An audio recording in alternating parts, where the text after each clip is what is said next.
विश्व डेयरी शिखर सम्मेलन 2022 में डेयरी क्षेत्र के लिए सहकारी संस्थाओं का प्रासंगिकता पर आज के सेमिनार के अंदर उपस्थित उत्तर प्रदेश के यशस्वी और सफल मुख्यमंत्री श्रीमान योगी आदित्यनाथ जी, मेरे साथी और केंद्रीय मत्स्य पालन, पशुपालन और डेयरी विभाग के मंत्री श्री पुरुषोत्तम रूपाला जी, मोदी जी की मंत्रिपरिषद में मेरे साथी उत्तर प्रदेश के ही नेता श्री संजीव बालियान जी, इंटरनेशनल डेयरी फेडरेशन के अध्यक्ष महोदय, एमडी आईडीएफ मिस कैरोलिन और अर्ला फूड्स के मैनेजिंग डायरेक्टर और आज के कार्यक्रम में देश और विदेश से आए हुए सभी लोगों का मैं भारत की धरती पर मन से स्वागत करता हूं। मित्रों, आज सुबह देश के यशस्वी प्रधानमंत्री मोदी जी ने इस विश्व डेयरी शिखर सम्मेलन 2022 का उद्घाटन किया। एक प्रकार से 1974 के बाद पहली बार आज इंटरनेशनल डेयरी फेडरेशन के डेयरी शिखर सम्मेलन का आयोजन भारत में हो रहा है। मैं एक दृष्टि से बैठे बैठे यही सोच रहा था, 74 में 74 में दूध उत्पादन में विश्व में भारत कहां खड़ा था और 2022 में हम आत्मनिर्भर होकर, निर्यातक होकर दुनिया के सामने खड़े हैं। तो 74 से 22 का एक कालखंड हमारे करोड़ों पशुपालक भाइयों और विशेषकर बहनों और किसानों की प्रचंड पुरुषार्थ के कारण आज देश इस क्षेत्र के अंदर न केवल आत्मनिर्भर हुआ है, हम एक्सपोर्ट भी कर पा रहे हैं। इस प्रकार की स्थिति हमने निर्मित की है। लाखों छोटे और सीमांत डेयरी किसानों के योगदान से आज भारत विश्व में सबसे बड़ा दूध उत्पादक देश बनकर गौरव के साथ खड़ा है। और आज इस शिखर सम्मेलन का जो विषय चयन किया गया है, वो विषय भी बहुत प्रासंगिक है। मैं इस पर थोड़ा बाद में आऊंगा, परंतु मैं एक बात, क्योंकि आज यहां कोऑपरेटिव की चर्चा हो रही है, ये जरूर कहना चाहता हूं कि 2014 से 2022 के 8 साल के कालखंड के अंदर विश्व की अर्थव्यवस्थाओं की प्रतिस्पर्धा में भारत 11वें नंबर से 5वें नंबर की छलांग लगाकर आज यहां पर खड़ा है। 2014 में पूरी दुनिया की इकोनॉमी में भारत 11वें नंबर पर था, आज 5वें नंबर पर है और मुझे पूरा विश्वास है कि कुछ सालों में ही हम तीसरे नंबर पर पहुंचेंगे। और मैं बड़े भरोसे से कहता हूं, तीसरे नंबर पर भारत जब पहुंचेगा, पूरा विश्व तीसरे नंबर पहुंचने के लिए कोऑपरेटिव के योगदान को भी निश्चित रूप से चर्चा करेगा। मोदी जी ने सहकारिता मंत्रालय जो बनाया, इसके पीछे उनका उद्देश्य यही है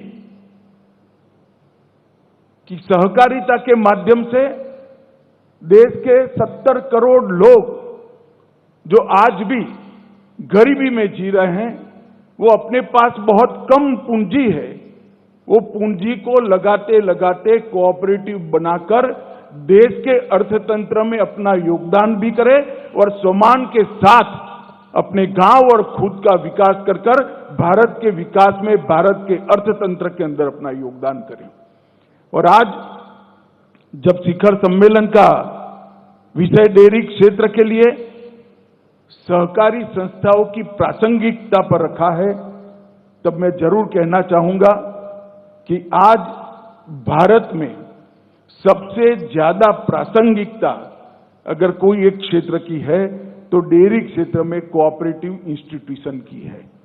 मित्रों, इस बार के शिखर सम्मेलन में लगभग 1500 प्रतिभागियों यहां आने वाले हैं। 300 से ज्यादा विदेश के मेहमान भी आए हुए हैं और अनेक उद्देश्यों से ये जो सम्मेलन है वो विश्व के अंदर डेयरी क्षेत्र में आने वाले समय में टेक्नोलॉजी क्या क्या बढ़ाने की जरूरियात है, इसके R&D पर क्या क्या हो सकता है, कोऑपरेटिव सेक्टर को कैसे बढ़ाया जा सकता है और विश्व में दूध का उत्पादन कैसे बढ़ाया जा सकता है, इस प्रकार की अनेक विविध विषयों पर टेक्निकल सेशन भी होने वाले हैं।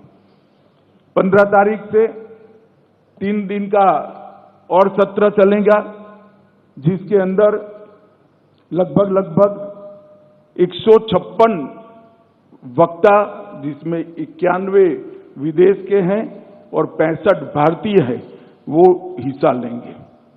मित्रों, मैं आज यहां पर डेयरी क्षेत्र के लिए सहकारिता संस्थानों की प्रासंगिकता इस विषय पर बात करने आया हूं। सहकारिता भारत में कोई नया विचार नहीं है। 120 साल से भी पुराना सहकारिता का इतिहास भारत का है और कई सारी ऐसी सहकारी संस्था हैं जो 100 साल से पुरानी हैं और आज भी सफलता के साथ सहकारिता के सभी सिद्धांतों के अनुरूप चल रही है। और इसमें भारत ने जिस प्रकार से एक तीसरा विकल्प दुनिया के सामने सफलता के साथ रखा है, आने वाले दिनों में इसकी चर्चा दुनिया भर के अर्थतंत्रों के बढ़ोतरी के विषय में होने वाली है।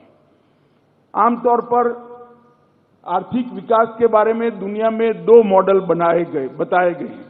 एक तो है कम्युनिस्ट मॉडल, जिसमें स्टेट द्वारा प्रोडक्शन होता है, और दूसरा है मार्केट मॉडल, जो मास प्रोडक्शन की बात करता है मगर कॉरपोरेट के द्वारा होता है। मार्केट मॉडल में कैपिटल केंद्र में होता है और कम्युनिस्ट मॉडल में पार्टी केंद्र में होती है। लेकिन एक तीसरा विकल्प भारत ने पूरी दुनिया के साथ सफलता के साथ रखा है, वो कोऑपरेटिव का मॉडल है, सहकारिता का मॉडल है। Production by masses, production by people, mass production by masses, ये सूत्र के साथ डेयरी क्षेत्र में भारत ने मानव केंद्रित मॉडल दुनिया में देने का काम किया है। मित्रों, आज मैं यहां आया हूं तब कोऑपरेटिव डेयरी और कॉरपोरेट डेयरी के बीच का अंतर भी मैं जरूर समझाना चाहता हूं। एक कॉरपोरेट डेयरी होती है तो वो दूध उत्पादन के जरिए कुछ कंपनी के शेयरधारकों और मालिकों के लिए अर्थ उपार्जन करती है और अपने देश के विकास में कंट्रीब्यूट करती है। परंतु कोऑपरेटिव डेयरी है तो वो अनेक विविध डायमेंशन को छूते हुए देश के अर्थ विकास में अपना कंट्रीब्यूशन करती है। सबसे पहले कोऑपरेटिव डेयरी के माध्यम से स्वावलंबन को हम सिद्ध कर सकते हैं। छोटी से छोटे गांव के अंदर एक गरीब अनपढ़ महिला भी कोऑपरेटिव डेयरी के माध्यम से स्वावलंबी बनती है और सम्मान के साथ अपने पैर पर खड़ा होकर दुनिया के सामने खड़ी होती है। इसके साथ साथ कुपोषण के सामने जो लड़ाई है, वो लड़ाई भी कोऑपरेटिव के माध्यम से ही आगे बढ़ती है। मैं गुजरात से आता हूं, बनासकांठा, भरूच, कच्छ, अनेक जिलों में कोऑपरेटिव डेयरी ने छोटे छोटे पाउचेस बनाकर बच्चों के कुपोषण के सामने लड़ने के लिए मीठा दूध में शक्कर डालकर उनके स्कूल में पहुंचाने का काम किया है, जिसके माध्यम से हम कुपोषण के सामने लड़ रहे हैं। कोऑपरेटिव डेयरी महिला सशक्तिकरण के उद्देश्य को भी सिद्ध करती है। मित्रों, आज मैं यहां आया हूं, मैं आपको कहना चाहता हूं, विदेश से आए हुए मित्रों को शायद मेरी बात सच न लगे, मगर मैंने हवाई चप्पल पहने हुई महिला को, जिनको अपनी सिग्नेचर करना भी नहीं आता, उसको 1 करोड़ 10 लाख रुपए का चेक मेरे हाथ से दिया है। एक अनपढ़ महिला जो हवाई चप्पल पहनती है, वो मगरूरी के साथ चेहरे पर गर्व के भाव से इस देश के गृह मंत्री और सहकारिता मंत्री से 1 करोड़ 30 लाख रुपए का चेक लेने के लिए मेरे सामने आई। बनासकांठा जिले की वो महिला थी। मित्रों, मैंने उनको पूछा कि आपको क्या लगता है, तो तुरंत उसने कहा, डेयरी न होती तो आज खेत में मजदूरी करते होते, डेयरी है तो बच्चा पढ़कर MBA कर रहा है, ये डेयरी की ही कृपा है, कोऑपरेटिव की कृपा है। तो महिला सशक्तिकरण के लिए कोऑपरेटिव डेयरी के माध्यम से इस देश की करोड़ों महिलाओं का सशक्तिकरण करने का काम हुआ है। ग्रामीण विकास, मैं गुजरात से आता हूं, गुजरात के हर जिले में अब कोऑपरेटिव बन गई है। चेक डैम बनाने हो, गांव को जोड़ने वाले हाईवे से रोड बनाने हो, गांव के अंदर अनेक प्रकार की सुविधाएं बनानी हो, अपने फंड से गांव की स्कूल का कमरा बनाना हो, ग्रामीण विकास के लिए कोऑपरेटिव डेयरी और कोऑपरेटिव सेक्टर ने जितना योगदान गुजरात में किया है, मैं यहां आए हुए सारे विदेश के मेहमानों को एक विनंती करना चाहता हूं। भारत सरकार, श्री रूपाला जी पूरी व्यवस्था करेंगे, हमारे गुजरात के कोऑपरेटिव मॉडल को दिखाइए, वो किस प्रकार से ग्रामीण विकास को आगे बढ़ाता है। मित्रों, डेयरी अगर कॉर्पोरेट डेयरी होती है तो वो प्राकृतिक खेती के लिए, ऑर्गेनिक प्रोडक्ट के लिए कुछ नहीं करती, क्योंकि उसका उद्देश्य पैसा कमाना है।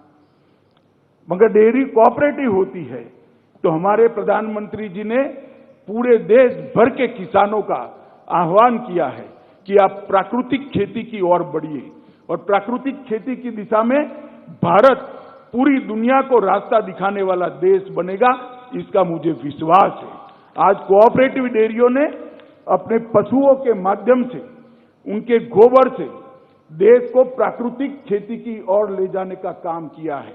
एक देसी इंडिजीनियस गाय, एक भारतीय मूल की गाय, देसी गाय 21 एकड़ में प्राकृतिक खेती करती है, उत्पादन भी बढ़ता है, ऑर्गेनिक प्रोडक्ट भी बढ़ता है, और इसके साथ साथ जमीन का भी संरक्षण और संवर्धन होता है। तो प्राकृतिक खेती भी कोऑपरेटिव डेयरी के माध्यम से होती है, और जब आप प्राकृतिक खेती करते हो, प्राकृतिक खेती के माध्यम से ऑर्गेनिक प्रोडक्ट को आगे बढ़ाते हो, तो पूरे देश के नागरिकों की हेल्थ की चिंता भी करोगे। मित्रों, मैं आज यहां जो डेयरी चलाने वाले हमारे कोऑपरेटिव के बहुत सारे नेता मुझे सामने दिखाई पड़ते हैं, इन सबको कहना चाहता हूं कि प्राकृतिक खेती को डेयरी का प्राण बना दीजिए। हमारा लक्ष्य पैसा कमाना नहीं है, हमारा लक्ष्य भविष्य के भारत का निर्माण का है। हमारा लक्ष्य 130 करोड़ लोगों के हेल्थ को रिपेयर करना है। ये ऑर्गेनिक प्रोडक्ट्स जो आएंगे वो समृद्धि लाएंगे। दुनिया भर से ऑर्गेनिक प्रोडक्ट भारत के किसान के घर में समृद्धि लाएगी, भारत के अर्थतंत्र को आगे बढ़ाएंगे, और इसके साथ साथ दुनिया भर के किसानों को भी हम रास्ता बताएंगे कि भारत की गाय ले जाइए, भारतीय मूल की गाय ले जाइए, एक गाय से 21 एकड़ खेती करिए और ऑर्गेनिक प्रोडक्ट से अपना स्वास्थ्य सुधारिए। मित्रों, प्राकृतिक खेती का जो उत्पाद होता है उसके टेस्टिंग की देश में व्यवस्था नहीं है। मैं आज डेयरी के सारे कर्ता धर्ताओं के सामने आया हूं, तब कहना चाहता हूं कि प्राकृतिक खेती को सर्टिफाइड करने के लिए, ऑर्गेनिक प्रोडक्ट को सर्टिफाई करने के लिए, उनके मार्केटिंग के लिए और उनको विदेश में एक्सपोर्ट करने के लिए हम अलग अलग 3 मल्टी स्टेट कोऑपरेटिव सोसाइटी बना रहे हैं, जो आपके ऑर्गेनिक प्रोडक्ट को विश्व के बाजार में बड़े दाम के साथ बेच कर आएगी। मित्रों, इसके टेस्टिंग की एक बहुत बड़ी श्रृंखला भी बनाने जाए। एक पायलट प्रोजेक्ट अमूल यहाँ सोडी बैठे हैं, अमूल बनाने जा रहा है और इस महीने के अंत तक ही, सितंबर के अंत तक ही इसका एक एक्सपोर्ट हाउस भी हम रजिस्टर कर रहे हैं, जो हर किसान के, डेयरी के और ऑर्गेनिक प्रोडक्ट के और बाकी सारे प्रोडक्ट को भी दुनिया के बाजार में पहुंचाने का काम करेंगे। मित्रों, आज मैं एक और भी बात कहना चाहता हूं। मैं सहकारिता से लगभग बहुत साल से जुड़ा हुआ व्यक्ति हूं। मैंने पैक्स का भी चुनाव लड़ा है, मेरे गांव की डेयरी की कमेटी में भी मैं रहा हूं। गांव से लेकर एपेक्स तक और राष्ट्रीय संस्थाओं तक मैंने सहकारिता क्षेत्र में काम किया है। मित्रों, मैं इतना ही कहना चाहता हूं, कोऑपरेटिव के माध्यम से सम विकास का जो मंत्र, सम आर्थिक विकास का, समानता के साथ करोड़ों लोगों को आगे बढ़ाने का जो मंत्र है, वो और कोई मॉडल में नहीं है। और मैं इसलिए कहता हूं कि भारत की कोऑपरेटिव डेयरी ने विश्व की सबसे बेहतरीन आपूर्ति श्रृंखला का प्रबंधन किया है। हर घर में अमूल का दूध आज सुबह पहुंच जाता है, मार्केटिंग की कोई दिक्कत नहीं है। अनेक इसके उत्पादन आज पहुंचे हैं। मित्रों, मैं विदेश के मेहमान भी आए हैं, उनको जरूर मैं कहना चाहता हूं कि अमूल भारत का एक ऐसा सक्सेस स्टोरी है कोऑपरेटिव का, जिसको दुनिया के सभी देशों ने जानना चाहिए। बेस्ट प्रैक्टिसेस का एक्सचेंज पूरी दुनिया का विकास करता है और हम भारत के लोग मानते हैं, सिर्फ भारत के विकास से कुछ नहीं होने वाला, पूरे विश्व के अंदर कोऑपरेटिव बढ़नी चाहिए। पूरे विश्व के डेवलपिंग कंट्री के अंदर गरीबों का जीवन स्तर ऊपर आना चाहिए, अनडेवलप्ड देशों के अंदर भी गरीबों का स्तर ऊपर आना चाहिए। 1946 में महान त्रिभुवनदास पटेल ने अमूल की स्थापना की। लगभग 15 गांवों की एक छोटी छोटी डेयरी बनाकर दूध उत्पादन के लिए उन्होंने प्रयास किया और 2020-21 में इसका ग्रुप टर्नओवर 60,000 करोड़ रुपया से ज्यादा हो गया है। ये विकास जो है वो कोऑपरेटिव की सक्सेस स्टोरी को बयान करता है। लगभग 30 मिलियन लीटर दूध का प्रबंधन अमूल करता है और 36 लाख किसान, जिसमें से 22 लाख से ज्यादा महिलाएं हैं, ये 36 लाख किसान परिवार आज अमूल के कोऑपरेटिव के स्ट्रक्चर के अंदर जुड़े हैं। लगभग 18,565 गांव कक्षा की कोऑपरेटिव है, 18 डिस्ट्रिक्ट लेवल के कोऑपरेटिव यूनिट है और उसके ऊपर उत्पादक संघ फेडरेशन अमूल काम कर रहा है। फेडरेशन के 87 डेयरी मैन्युफैक्चरिंग प्लांट है। कुल दूध प्रबंधन की क्षमता 39 मिलियन लीटर प्रतिदिन है। देखिए, 30 मिलियन लीटर दूध आता है और अमूल ने अभी से 39 मिलियन लीटर प्रतिदिन की क्षमता को अचीव कर दिया है। इसका मतलब है ये 30 से 39 कुछ ही समय में अमूल पहुंचने वाला है। मित्रों, वैश्विक दुग्ध उत्पादन में 21% हिस्सेदारी के साथ भारत वैश्विक डेयरी मानचिन्ह में बहुत आगे है और अमूल आज 40 देशों में अपने प्रोडक्ट्स को एक्सपोर्ट करता है। इसके साथ साथ एनडीडीबी की रचना के बाद अमूल मॉडल को समग्र देश के अंदर इसकी रिप्लिका बनाने का प्रयास किया गया। भारतीय राज्यों ने इस मॉडल को अपनाया है और सफलता से अपने अपने राज्य में लागू भी किया है। मदर डेयरी, विजय, सांची, वेरका, वीटा, सुधा, पराग, नंदिनी, लगभग कई अच्छे ब्रांड दूध प्रोडक्ट के आज भारत के अंदर बने हैं, जो भारत के लोगों के स्वास्थ्य के साथ साथ उनकी आर्थिक प्रगति में भी किसानों की आगे बढ़े हैं। और मित्रों, 27 राज्यों में इस प्रकार के डेयरी का फेडरेशन का निर्माण हो चुका है और हमारा लक्ष्य है कि हम आगे भी जाएंगे। मित्रों, लगभग अमूल पैटर्न से एक त्रिस्तरीय संरचना की निर्माण हुआ है।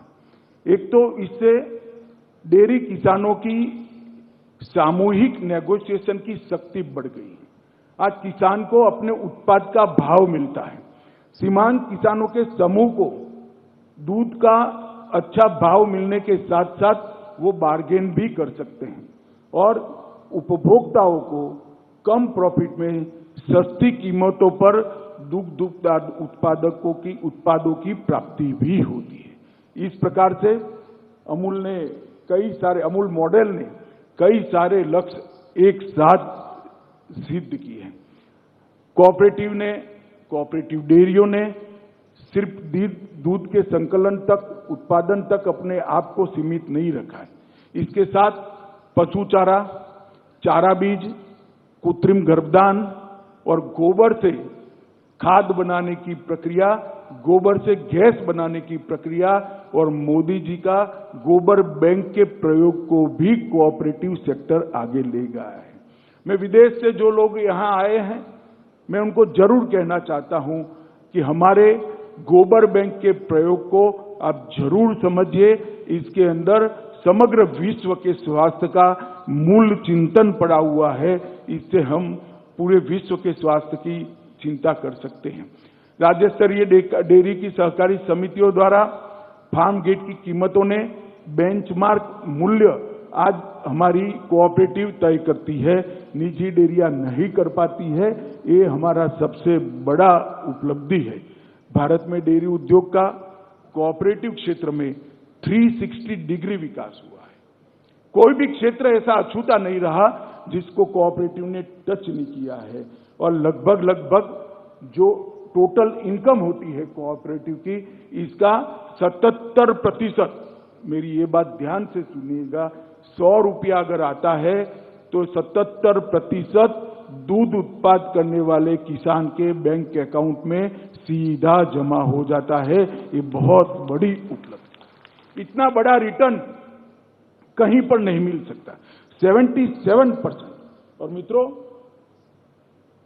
लगभग पूरे विश्व में सबसे अधिक, और विकसित देशों में तो 40 से 45% से ज्यादा पैसा डेयरी क्षेत्र के किसान के हाथ में नहीं जाता है। पूरे विश्व में 40 से 45% जाता है, हमारे यहां 77% जाता है। ये हमारे सफलता का एक घोष वाक्य है। लगभग 1.8 करोड़ किसान लगभग 2 लाख गांवों में ऑपरेशन फ्लड के माध्यम से जुड़ चुके हैं। 1.8 करोड़ किसान आज कोऑपरेटिव सेक्टर के माध्यम से डेयरी के साथ जुड़े हैं। अभी लगभग 2 लाख ग्रामीण डेयरी है। मैं आपको विश्वास दिलाता हूं, 24 के चुनाव के पहले और 2 लाख डेयरी हम बनाएंगे और इसको 1.25 गुना उत्पादन तक पहुंचाएंगे। मित्रों, ऑपरेशन फ्लड ने इस देश के कोऑपरेटिव